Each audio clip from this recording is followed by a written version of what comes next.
رأيت اليوم شيخا جالسا يبكي على دربي، فقلت له سلاما، قال أهلا يا بني العرب.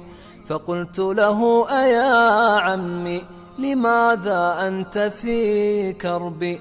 فقال ألست تعرفني؟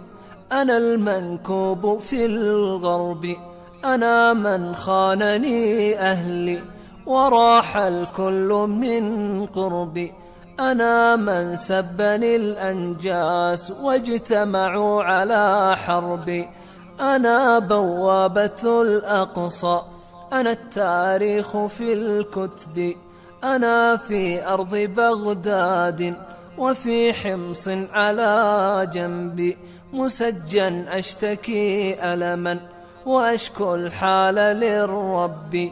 أنا الإسلام يا ولدي تقطع بالأسى قلبي، أنا الدين الذي تجثو له الأعداء على الركب، أنا الحلم الذي ينهي زمان الظلم والغصب. فعودوا لي لنمضي في طريق الآل والصحب.